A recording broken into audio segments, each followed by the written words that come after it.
بسم اللہ الرحمن الرحیم۔ ڈسکور اوریجنل کے معزز ناظرین، السلام علیکم۔ اب کس نمبر 605 ملاحظہ فرمائیں۔ اجیت سنگھ بھی بہت تندرست اور جوان آدمی تھا اور کسی طرح بھی دیہاتی نہیں لگتا تھا۔ نہ جانے کیوں مجھے شک ہوا کہ اس کا حسن سلوک ظاہر کا پردہ ہے، اندر کی بات کو چھپانے کے لیے۔ یہ اندر کی بات کیا تھی، اس کا اندازہ کرنا مشکل تھا۔ اس نے اپنی بیوی سے کہا، یہ مسافر ہیں، رات تک ٹھہریں گے، رات کی گاڑی سے اندور چلے جائیں گے۔ بیبے نے یہ سب دروازے کے پیچھے سے سنا اور اچانک سر نکال کے کہا، پر یہ ہیں کون؟ تجھے کیا نظر آتے ہیں بیبے، انسان یا جن؟ بیبے نے بگڑ کر کہا، ارے کس دھرم کے ہیں، کہیں پھر مسلموں کو تو نہیں لے آیا گھر میں؟ مسلم ہوں یا کرسٹان، 2 وقت کی روٹی کھائیں گے، تیرا دھرم خراب نہیں کریں گے، زیادہ مت بول۔ بیٹے نے ماں کو جھاڑ کر کہا، میں روٹی کا انتظام کرتی ہوں۔ اجیت سنگھ کی بیوی نے کہا۔ ان کے درمیان ساری گفتگو پنجابی میں ہوئی تھی، جو ہم سب نے سمجھ لی تھی۔ اجیت سنگھ پھر ہم سے مخاطب ہو گیا، تم بھی اب بوٹ چھوٹ اتارو، نہانا دھونا ہے تو ادھر پیچھے جگہ ہے، ہاتھ کا نلکا چلاؤ اور نہاؤ، کپڑے چپڑے بدلو۔ کمرے میں 2 چارپائیاں تھی، ایک پر گل اور نازو لیٹی ہوئی تھی، دوسری پر میں اور غالب۔ اجیت سنگھ دروازے کے پاس کھڑا ہوا تھا۔ اچانک میں نے اس کے بالوں کو دیکھا، کان سے اوپر سیدھے۔ ہیئر کٹ نے مجھے چوکنا کر دیا۔ یہ ہیئر کٹ فوج یا پولیس سے تعلق کو ظاہر کرتا تھا۔ اجیت سنگھ کا رویہ مجھے پہلے سے زیادہ پوری اسرار نظر آنے لگا تھا۔ وہ بات کرتے وقت دیکھتا ہماری طرف تھا، مگر لگتا یوں تھا جیسے اس کا ذہن کچھ اور سوچ رہا ہے۔ اس کی بات چیت کا انداز بھی عین شہری تھا۔ اس نے پہلے مقامی بولی میں کچھ کہا اور پھر اپنا لہجہ بھی بدل دیا تھا۔ دوسری حیران کن بات یہ تھی کہ اس نے ہم سے کچھ پوچھا نہیں تھا، نہ ہمارا نام، نہ پتہ، نہ آپس کا تعلق۔ اب کیا کام کرتے ہیں، ایسا اولیا کیوں بنائے ہوئے ہیں؟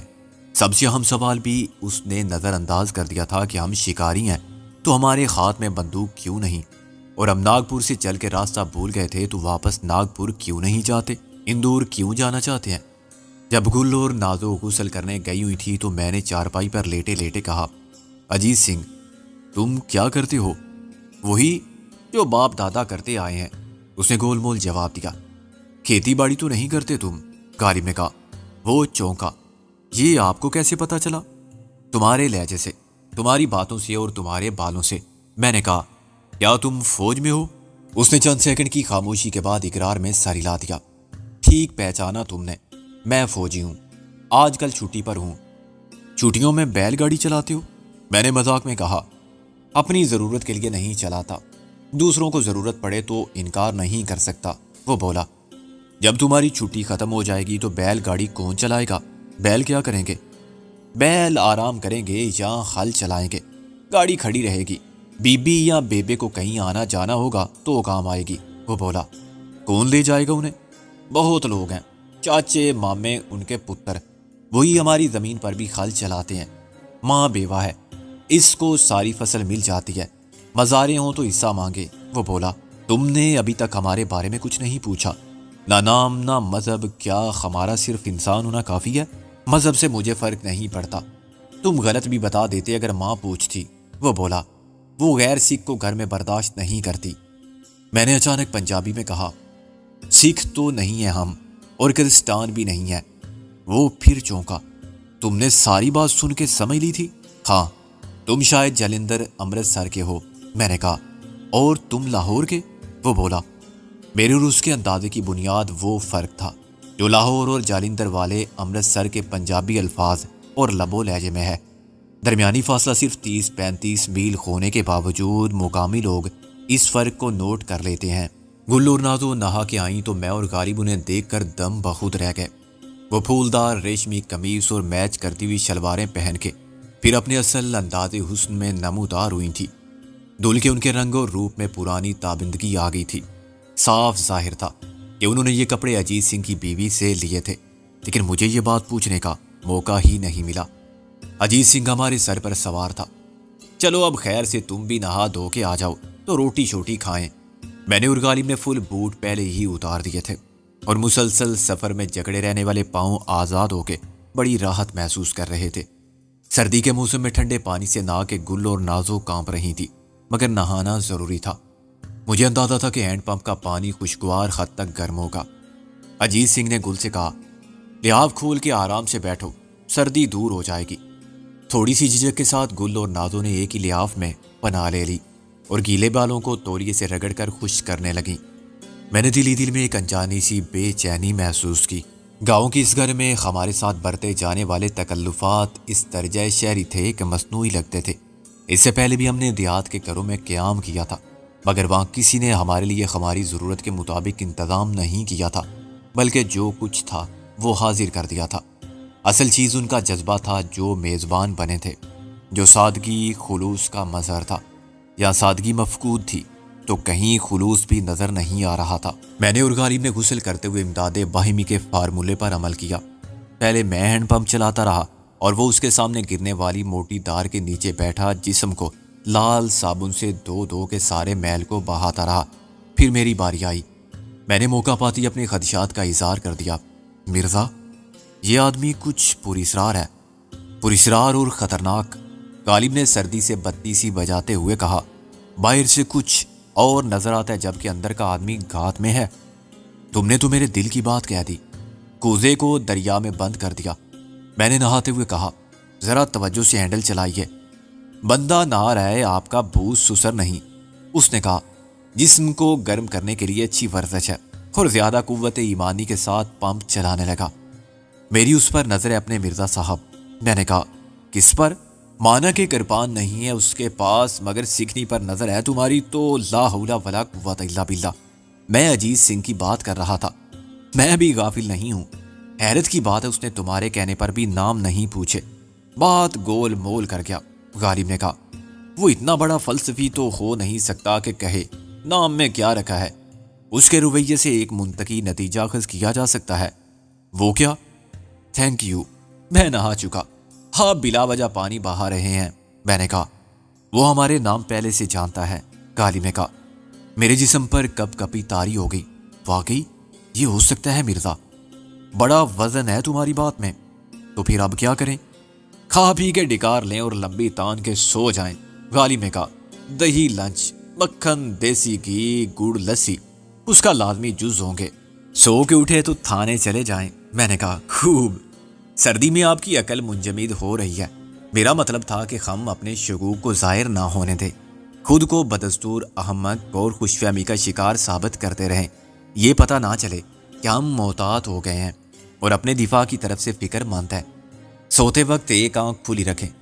مشکل کام ہے، میں نے کہا۔ ایک آنکھ سے سونے اور دوسری سے جاگنے کا تجربہ کبھی نہیں کیا۔ رنجیت سنگھ کر سکتا تھا، اجیت سنگھ کی ہاتھوں جھٹکا ہو جائے گا سب کا۔ غالب نے کہا۔ اسی وقت اجیت سنگھ نمودار ہوا۔ اس کے پاس مردانہ شلوار قمیض کے 2 جوڑے تھے، صاف دھلے ہوئے اور استری کیے ہوئے۔ یہ پہن لو باجی، اس نے قدرے اپنائیت کا مظاہرہ کرتے ہوئے کہا۔ پرانے کپڑے ادھر ہی چھوڑ دو، بی بی دھو کے ڈال دے گی۔ میں نے کہا، تم نے تو حد کر دی یار، اب بیوی کو کیوں تکلیف دیتے ہو؟ ہمارے کپڑے وہ بھی دھو کے ڈال سکتی ہیں، ہماری گھر والیاں۔ غالب نے کہا، ان کپڑوں کی ضرورت بھی نہیں تھی، مگر خیر۔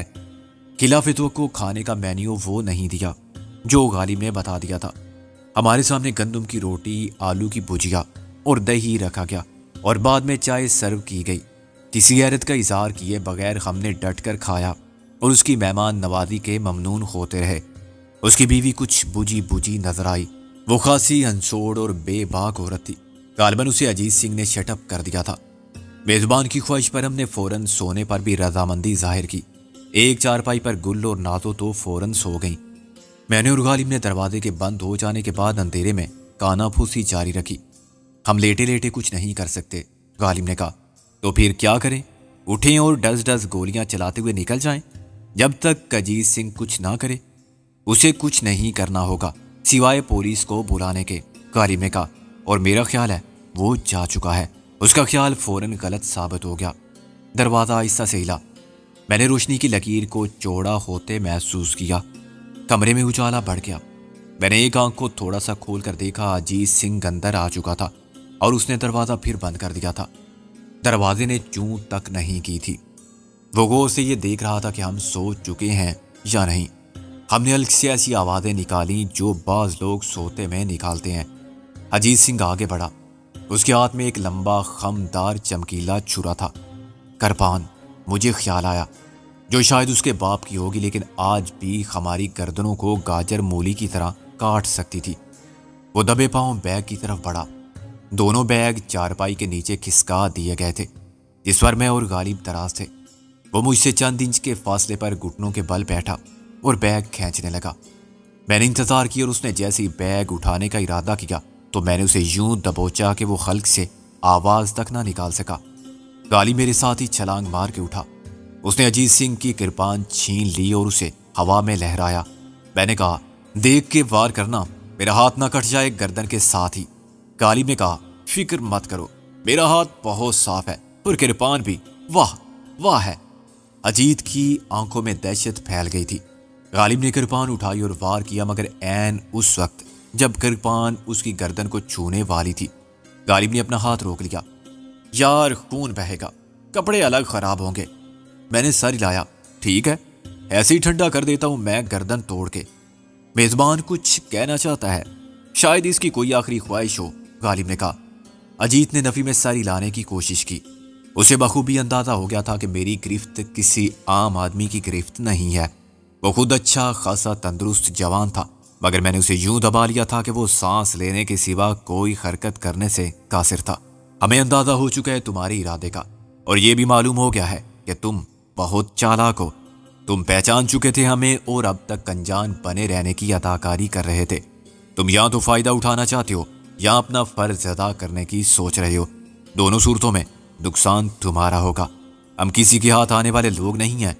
تمہارے گھر کا نمک نہ کھایا ہوتا تو تمہیں اتنی رعایت بھی نہ ملتی۔ جب تک لوگوں کو معلوم ہوتا کہ تم، تمہاری بیبے اور بی سب دنیا سے کوچ کر چکے ہوتے، ہم اتنی دور نکل جاتے کہ تمہارے رونے والے چاچے مامے کا خیال بھی وہاں تک نہ پہنچتا۔ اجیت سنگھ کو موقع دو ایک۔ میں نے آہستہ آہستہ اس کے منہ پر سے ہاتھ ہٹایا، پھر اسے آزاد کر دیا۔ وہ اٹھا اور ایک ہاتھ سے گردن ملنے لگا۔ تم پولیس کو اطلاع دو گے تو انعام کب ملے گا؟ ملے گا یا نہیں ملے گا تم کچھ نہیں جانتے۔ ہم سے سودا کر لو، ہم اپنی آزادی کی قیمت دگنی ادا کر دیں گے، نقد اور اسی وقت۔ میں نے کہا، دگنی؟ 40,000؟ وہ بولا۔ 40,000 میں نے کہا، مگر اس کے بعد تمہاری زندگی بھی اسی طرح ہمارے قبضے میں ہوگی جیسے ہماری رقم تمہاری جیب میں۔ ہمیں ذرا بھی شبہ ہوا تو ہم رقم واپس لے لیں گے تمہیں مار کے۔ لالچ ہی آدمی کو مرواتا ہے۔ اگر تم نے یہ سوچا کہ پہلے ہم سے 40,000 لے کر پھر پولیس سے بھی 20,000 وصول کرنے کی گنجائش ہے تو تمہیں یہ خیال بہت مہنگا پڑے گا۔ ادھر تمہارے دماغ میں یہ خیال آیا، ادھر آتما تمہارے شریر سے نکلی۔ ایک ہاتھ مار کے گردن کیسے توڑی جاتی ہے کہو تو تم پر تجربہ کر کے دکھاؤں؟ مگر تم دیکھو گے کیسے؟ اور کسی کی گردن فالتو ہے نہیں۔ میں دیکھو، میں اس نے بڑی مشکل سے اونٹوں پر زبان پھیرتے ہوئے کہا، بہت کمینہ آدمی ہوں میں، تم کو مہمان بنا کے لایا۔ میں تمہاری زندگی کا سودا کرنا چاہتا تھا، صرف 20,000 میں، مگر میں کیا کروں، میں بہت مجبور ہوں۔ دو ہی راستے تھے میرے سامنے، یا تو میں کہیں ڈاکہ ڈالوں یا کسی کی جان لے لوں، اپنی یا راج کی۔ یہ راج کون ہے؟ میں نے کہا۔ وہ بے حد غمگین، شرمندہ اور خوف زدہ سر جھکائے بیٹھا ہوا فرش کو گھور رہا تھا۔ راج، میری رجنی، میری بیوی۔ اسے مارنا کیوں ضروری تھا؟ اس کو مار کے تمہارا مسئلہ کیسے حل ہوگا؟ اس لیے کہ مسئلہ وہ خود ہے۔ اس نے سر اٹھا کے ایک آ بھری۔ ابھی کتنے دن ہوئے ہیں ہماری شادی کو؟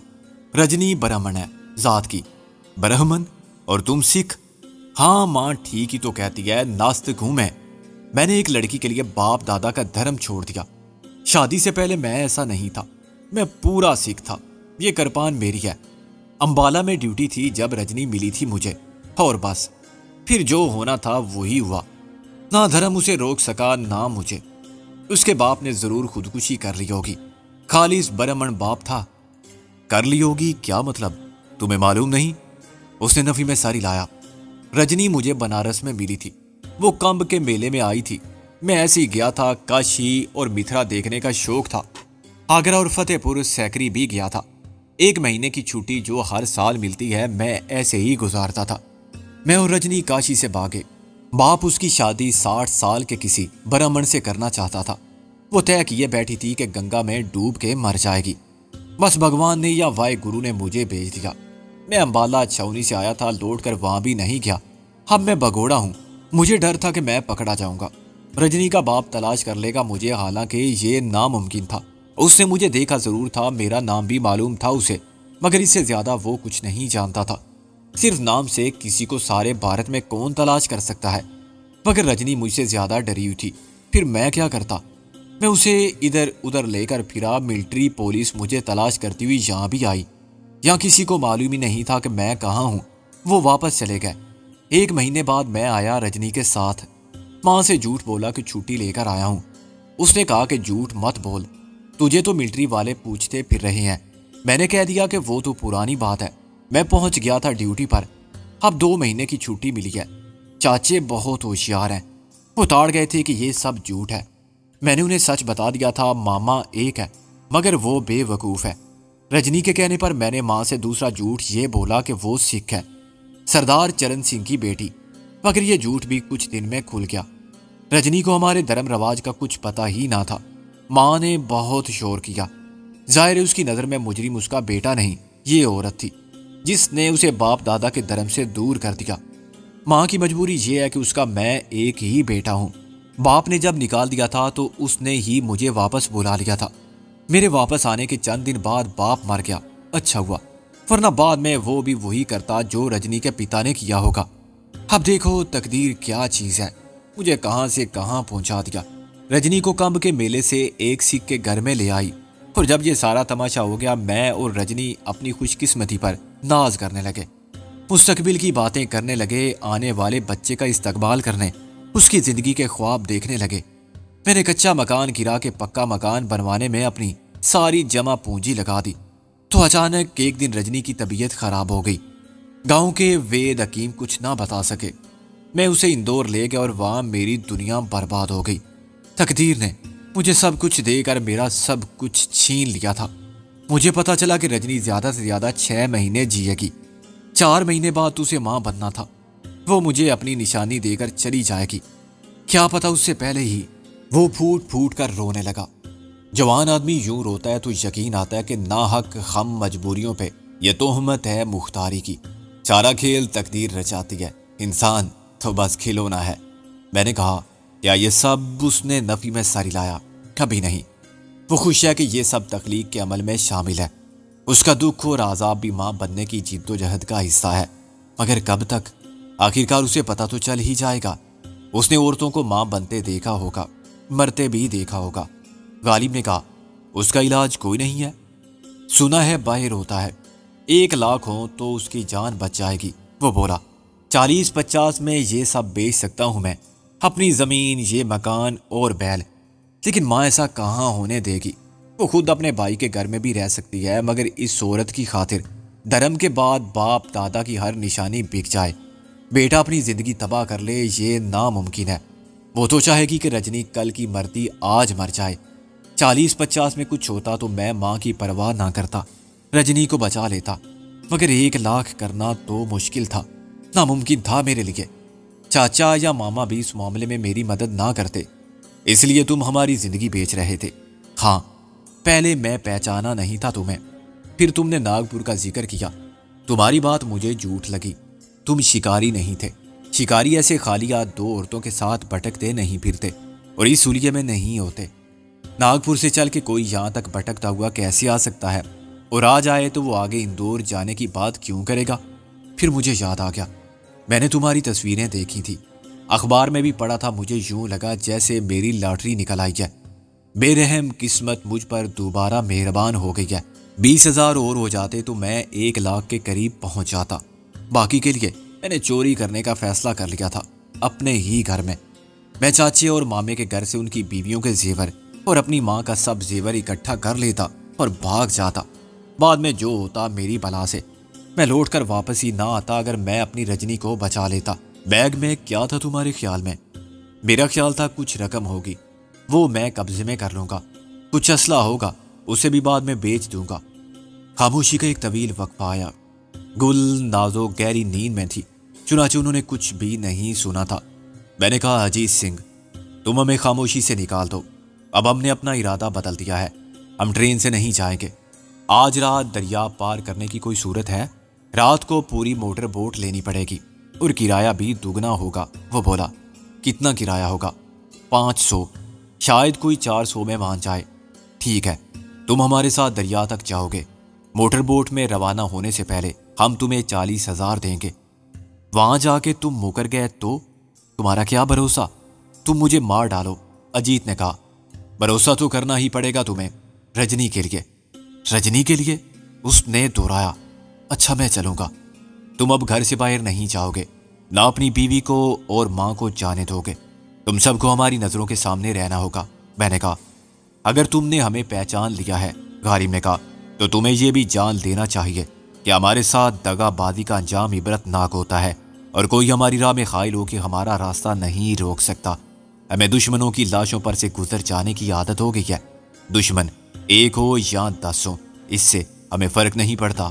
میں نے تائید میں سر ہلایا۔ ہم ابھی تک اس لیے آزاد ہیں کہ ہمیں گرفتار کرنے والوں نے ہماری شرافت کا غلط مطلب سمجھا اور ہماری طاقت کا غلط اندازہ کیا۔ میں یہ غلطی نہیں کروں گا، اس نے سپاٹ لہجے میں کہا۔ کس وقت جانا چاہتے ہو تم؟ میں نے کہا، ٹرین کس وقت جاتی ہے؟ اجیت سنگھ نے کہا، 8:30 بجے۔ پھر یہی وقت ٹھیک رہے گا۔ مگر تم نے ابھی کہا تھا کہ تم ٹرین سے جانا نہیں چاہتے، اجیت بولا۔ میں نے کہا، ہم فیصلہ بدل سکتے ہیں جتنی بار چاہیں، اس کے علاوہ کیا 8:30 بجے کشتی سے دریا پار کرنے میں کوئی حرج ہے؟ نہیں، حرج کیسا؟ جیسی تمہاری مرضی، وہ اٹھتے ہوئے بولا۔ جاتے ہوئے دروازہ بند مت کرنا۔ اچھا، مگر وہ جو تم نے کہا ہے نا کہ باہر کوئی نہ جائے تو یہ مشکل ہے، اجیت سنگھ نے کہا۔ رجنی تو ویسے بھی نہیں جاتی کہیں، مگر ماں کو روکنا مشکل ہوگا۔ میں نہیں جاؤں گا تو پھر ماں کو تو جانا ہی پڑے گا۔ میں نے کہا، اچھا پھر میں باہر بیٹھوں گا۔ اجیت نے میرے لیے ایک چارپائی درخت کے نیچے ڈال دی۔ باہر فضا بہت پرسکون تھی۔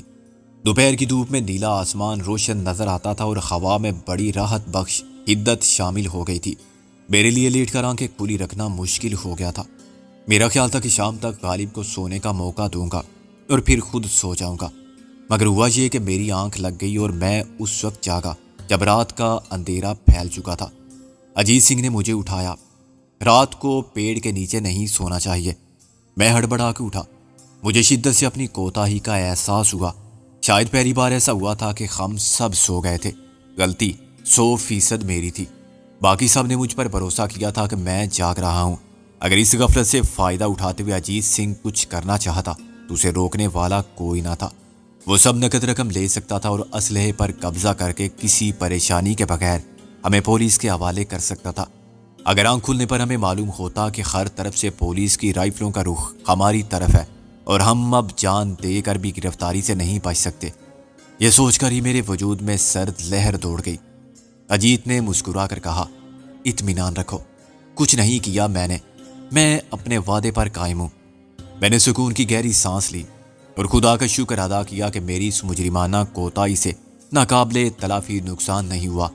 اجیت سنگھ نے بدعہدی نہیں کی، شاید اس لیے کہ ہم پہلے ہی اس کے حق میں فرشتہ رحمت ثابت ہو چکے تھے۔ وہ ہماری خیر سگالی کے جذبات کا خون کرنا نہیں چاہتا تھا، ورنہ پیسہ تو اس کی دسترس میں تھا۔ باہر کافی خنکی تھی، اس کے مقابلے میں اندر کی فضا گرم تھی۔ جب میں نے غالب کو جگایا تو وہ حیران ہوا۔ رات ہو گئی، کمال ہے، تم نے مجھے جگایا کیوں نہیں؟ کچھ دیر خود بھی سو جاتے۔ میں نے خفت سے سر کھجا کے کہا، خود مجھے اجیت نے جگایا ہے ابھی۔ میں جاگنے کی پوری کوشش کرتا رہا، پھر پتہ نہیں کیسے سو گیا۔ کوئی گڑبڑ تو نہیں ہوئی نا؟ نہیں، آج تو بس خدا ہی نے بچا لیا۔ میں نے کہا، ہمیشہ خدا ہی بچاتا ہے۔ غالب نے کہا، انہیں بھی دیکھو کیسے سو رہی ہیں۔ دراصل سب بہت تھکے ہوئے تھے۔ غسل کے بعد صاف ستھرے کپڑے ملے، اچھا کھانا ملا، آرام دہ بستر، تو نیند کیسے نہ آتی؟ مجھے تو خود پر حیرت ہے کہ بان کی چارپائی پر سو گیا۔ اچھی خاصی ٹھنڈ تھی باہر۔ مجھے احساس بھی تھا کہ چلو یار چھوڑو، ہم سب انسان ہیں آخر، غلطی کیوں نہیں کریں گے؟ غالب نے کہا، کچھ ہوا نہیں تو سب ٹھیک ہے، اب انہیں بھی اٹھا دینا چاہیے۔ ہاں، رات کے وقت نکل جائیں گے تو محفوظ رہیں گے۔ میں نے کہا، پہلے میرا خیال تھا کہ اجیت کو کچھ بتانا نہیں چاہیے۔ ہمارا ارادہ ہو ٹرین سے جانے کا تو کہنا یہ چاہیے کہ کشتی سے جائیں گے۔ کیا فائدہ؟ اجیت سنگھ نے خود کو بھروسے کے قابل ثابت کر دیا ہے۔ غالب نے کہا، ہم کشتی سے جائیں گے۔ میں نے کہا، ٹرین میں چیکنگ ہو سکتی ہے، ویسے بھی اتنے مسافروں میں سے کوئی پہچان لے، یہ خطرہ بھی تو ہے۔ غالب نے گل اور نازوں کے اوپر سے رضائی کھینچ لی۔ اٹھو، سورہ اسرافیل کی آواز سنائی نہیں دیتی کیا؟ یہ کیا بدتمیزی ہے، نازو نے بگڑ کر کہا۔ اتنا اچھا خواب دیکھ رہی تھی میں، گل نے بال سمیٹ کر کہا۔ بیچ میں بول پڑے یہ سورہ اسرافیل صاحب، نازو نے غالب کی طرف اشارہ کیا۔ رات کے کھانے میں اجیت سنگھ کی بیوی نے خاصا تکلف کیا تھا۔ شاید اجیت سنگھ اپنے شکر گزاری کے جذبات کا اظہار مہمان نوازی کی صورت میں کر رہا تھا۔ اس نے رازداری سے میرے کان میں کہا، میں نے مرغی روسٹ کرائی ہے۔ میں نے کہا، مگر ہم نہیں کھا سکتے کیونکہ تم نے جھٹکا کیا ہوگا۔ یہی تو بتا رہا ہوں میں، مسجد کے مولوی صاحب سے ذبح کرا کے لایا تھا، ماں کو نہیں معلوم، وہ بولا، ورنہ وہ نہ کھاتی۔ اور تمہاری بیوی؟ وہ اپنی طرح ہے، نہ ہندو نہ سکھ، وہ ہنسنے لگا۔ رات 8 بجے کے بعد ہم نے پھر سفر کی تیاری کی۔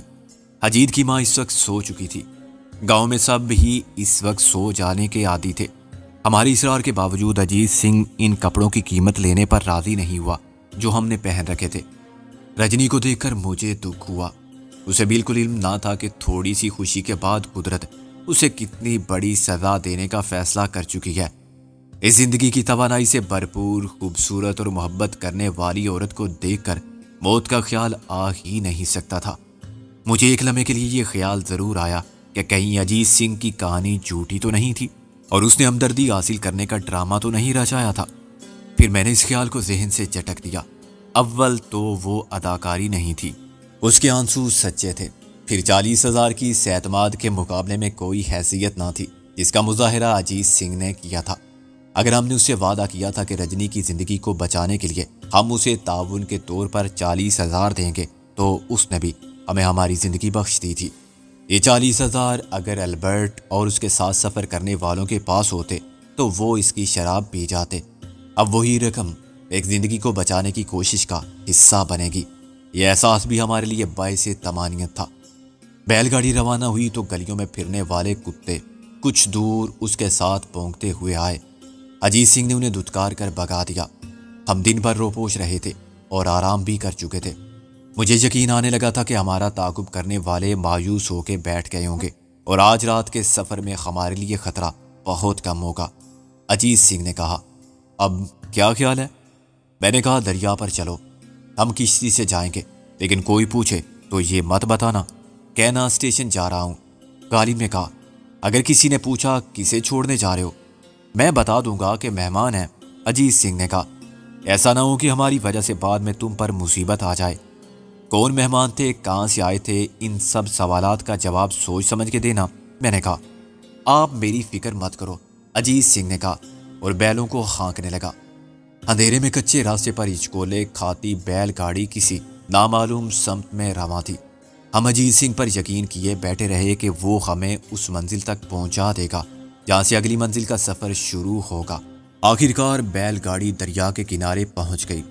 گھاٹ تک تھوڑا سا فاصلہ ہمیں پیدل طے کرنا تھا، جہاں قطار میں بہت سی کشتیاں بندھی ہوئی تھیں۔ ان کشتیوں پر اندھیرا تھا اور دریا کے کنارے پر کشتی چلانے والوں کی مختصر بستی بھی تاریکی میں ڈوبی ہوئی تھی۔ ہم اجیت سنگھ کے ساتھ چلتے گئے۔ تم جانتے ہو کسی کشتی والے کو؟ میں نے کہا، نہیں۔ جاننے والا کون سی رعایت کرتا ہے؟ وہ بولا، میرا مطلب تھا کہ آدمی بھروسے کا ہو، جس سے معاوضہ ملے گا، اچھا وہی بھروسے کا آدمی ہوگا۔ یہاں تو سب کا ایک ہی دھندا ہے، یہ کوئی انوکھی بات نہیں ہے، رات کو بھی لوگ جاتے رہتے ہیں۔ ٹھیک ہے، پھر تم ہی بات کر لینا، غالب نے کہا۔ پہلے ایک بات اور سن لو، میں نے کہا، تمہیں ہمارے جانے کے بعد ایک کام کرنا ہوگا، صبح کسی وقت۔ کیا کام ہے؟ وہ رک گیا۔